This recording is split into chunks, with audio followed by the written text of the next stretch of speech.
Bien, bonjour et bienvenue à tous à ce colloque international de 2 journées entières consacrées à la question des rites.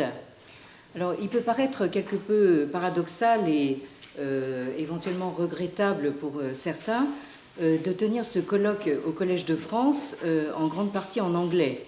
Mais nous n'avions guère le choix, étant donné que beaucoup de nos intervenants, comme vous avez pu le voir sur l'affiche, ne sont pas francophones. Je vais donc passer maintenant à l'anglais pour accueillir nos collègues venus d'Europe, d'Asie et d'Amérique. So, good morning and welcome to this international conference at the Collège de France. Entitled All About the Rites, From Canonized Ritual to Ritualized Society, which has been organized by my chair together with Professor Stéphane Feuillat from Université Paris Diderot. So special thanks are first of all due to the Fondation Hugo of the Collège de France and to the CRCAO, Centre de recherche sur les civilisations de l'Asie orientale, for providing the major part of the financial support, as well as to Madame Sophie Bosser, who is disappearing, and to Mr. Sanchit Kumar for their unfailing collaboration on both the logistic and scientific fronts. It should be added that several doctoral students have been enrolled, against their will probably, to translate into English the papers presented in French.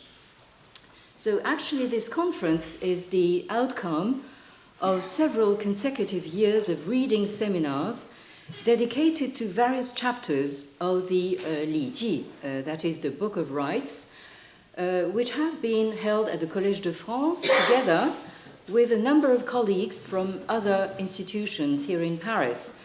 I have already named Stéphane Feuillat, but I should also mention Marc Kalinowski from EPHE, École pratique des hautes études, and Béatrice Laridon from Université Paris Diderot. So we started this long-term venture in June 2011 with a large international conference dedicated to the 大学, that is the great learning, which I organized at the Collège de France together with Béatrice Laridon, and the proceedings of which were published in a book, fairly thick book. You'll see it on show outside this conference room at the pause.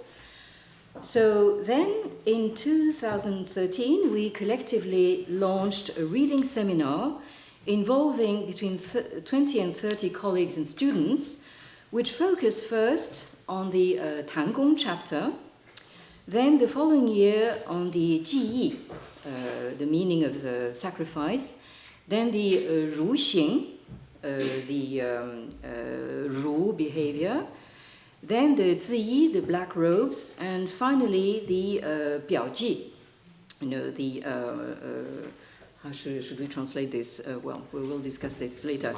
Over the past academic year, and with Beatrice, we intend to go on with a close reading of the Li Yun chapter, starting from this coming November.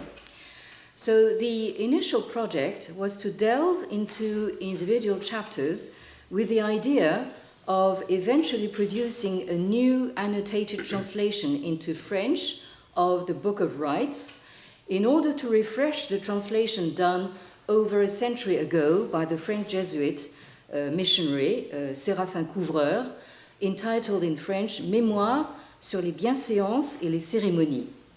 So this new translation would be integrated in the blue collection of Budets chinois, which we co-edit with Marc Kalinowski and Stéphane Feuillat at Les Belles Lettres in Paris. And you will see here the latest production of this collection. We have about 30 volumes published already, and this is quite exceptional. This is a twofold volume of the Luanyu, the Confucian Analects, and a new translation of the Laozi by Jean Lévy.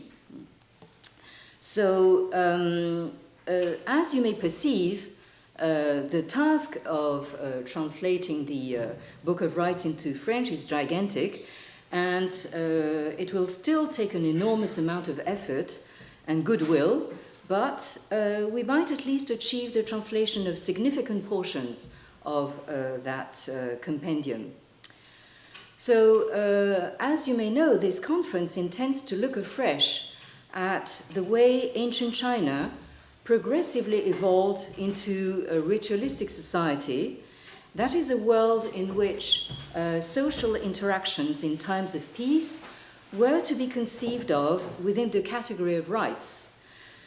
If such a category remains difficult to define univocally, it has appeared to us that one possible approach was to study the canonization in the Han period of a compendium of texts which aim at regulating conducts, be it social behavior, body language, speech, the relations between the living and the dead, as well as power relations and the agenda of human activities. We're talking more specifically about a cluster of 3 texts which soon came to acquire the status of classics.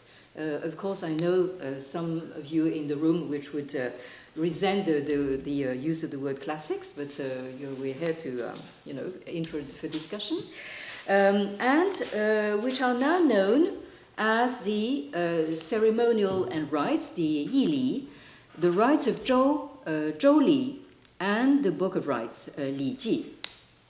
So the first objective of the conference is to examine the articulations between these texts and, more precisely, to inquire about the patterns of and motivations for the canonization of ritual in the first century of Han rule, about the rewriting effects, and about the incorporation of very heterogeneous texts in the establishment of the canon.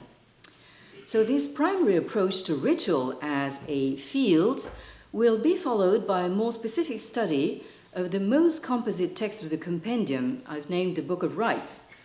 How did the ancient commentaries of this text contribute to model the interpretation of rites, and in what way did the classic never cease to be an open text, going through successive phases of deconstruction, desacralization, or reconstruction that allowed for the ritual order to be constantly recomposed as dynasties went by? So while the first day of the conference will very much revolve around the Book of Rites and various aspects of ritualistic culture in ancient and early imperial China, day 2, that is tomorrow, will take us to later historical periods and into early modern times, as well as to other cultural horizons, so as to open up some comparative perspectives, notably on Japan, Korea, India, ancient Greece and Rome, as well as a final look at the contemporary work of an Anglophone sociologist. So this section of the conference will attempt to show, by contrast with other traditions and sociological approaches, how the canonization of ritual in China has shaped the sense of rites and the forms of social and political inquiry in ancient China, and how ritual still serves to underpin some modern thinking about the organization and management of men. Brought in the light of other conceptions elaborated in Asian or European societies, the ritual that has developed in China out of the Han canon thus appears to be an alternatively critical or ideological basis for a variety of discourses on the art of handling human affairs. So we're pleased and honored to welcome colleagues from France, starting from colleagues of the Collège de France itself, and Europe, as well as Asia and America, to work together for 2 whole days on questions that have been at the forefront of studies in religion, but also history, anthropology, and sociology. So the community of scholars who have kindly and spontaneously accepted our invitation, in spite of overloaded schedules, therefore represents a wide variety of disciplines, competences, and methodological approaches. And finally, a brief note on the managing of time. As you can see, our 2 days conference is quite dense, with something like 12 presentations per day, my God. So in order not to finish too late and too exhausted, each speaker will be requested to stick to a strict 20 minutes presentation so as to allow for a short question time. And the colleagues who have kindly accepted to chair the various sessions are also requested to keep a rigorous eye on the watch. And so, as we say in Chinese, 热烈欢迎, 谢谢合作, welcome to all, and thank you for your cooperation, and enjoy the conference. So now a few words for us.